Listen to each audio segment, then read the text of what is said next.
Good evening everyone, I am Kalibay Saya Tisaya. I will be presenting my laboratory output on microwave link design.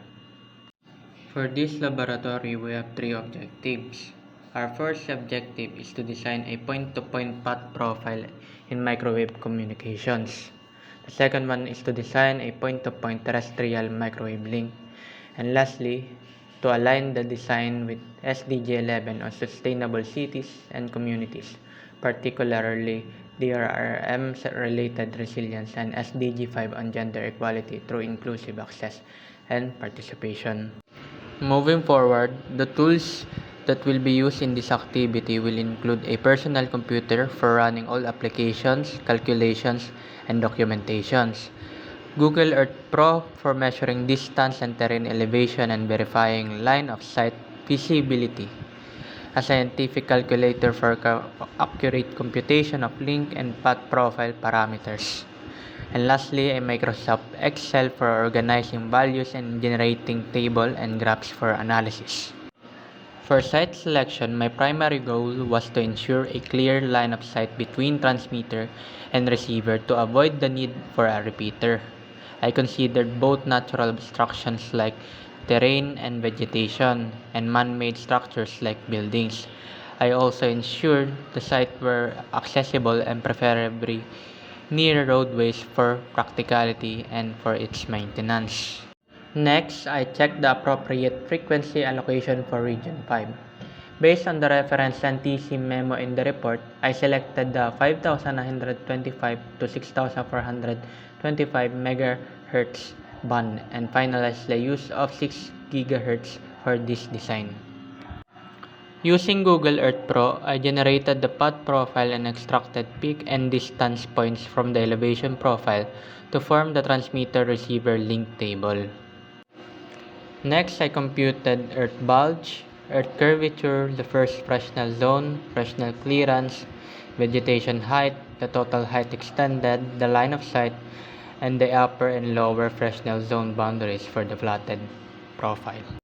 For the design specification, as we can see in the table, the transmitter-receiver link is from Libon Albay to Batoca Camarines Sur. Elevations are 160 meters at the transmitter and 80 meters at the receiver. Both towers are self-supporting with 37 meters tower height and 35 meters antenna height.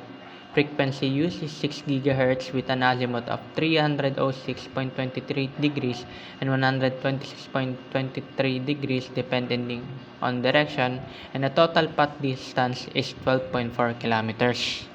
For the link budget calculation, the transmitter power is computed as 33 dBm, transmitter waveguide loss is 1.213 dB, antenna gain is 38.63 dBi, producing an effective isotropic radiated power of 70.417 dBm. For propagation losses, free space path loss is 1.2983 dB, and the intermediate receive level is negative 59.413 dBm. On the receive side, the RSL is negative 24.606 dBm. The noise power is computed as negative 94.99 dBm with a noise figure of 6 dB. The carrier to noise is 70.384 dB.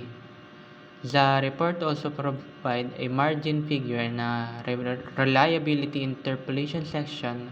The listed propagation reliability result is 99.9945036%. The computed propagation reliability is 99.9945%, indicating high availability suitable for critical communication infrastructure.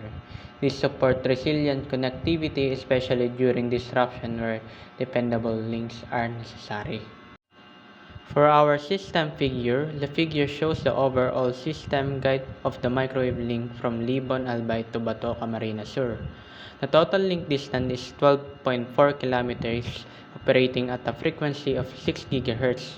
On the transmitter side, the system uses a self-supporting tower with a height of 37 meters and an antenna height of 35 meters. The transmitted power is 33 dBm combined with an antenna gain of 38.63 dBi, resulting in an effective isotropic radiated power of 70.47 dBm. On the receiver side, the configuration is similar, also using a self-supporting tower with the same antenna height and gain. The figure summarizes the key parameters, antenna characteristics, and geographic coordinates, confirming that a clear line of sight link is achieved between two sides.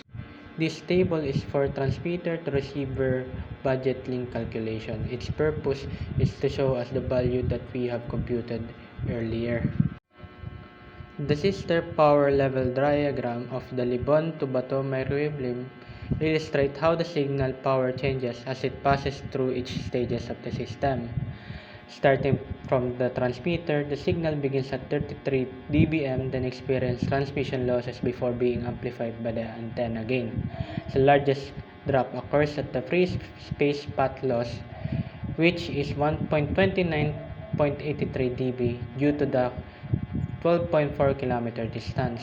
After propagation, the signal is received and amplified by the receiving antenna, resulting in a received signal level of about negative 24.61 dBm. The diagram also shows the fade margin, which indicates system robustness, and the receiver sensitivity threshold, confirming that the received signal is well above the minimum required level. That is all. Thank you.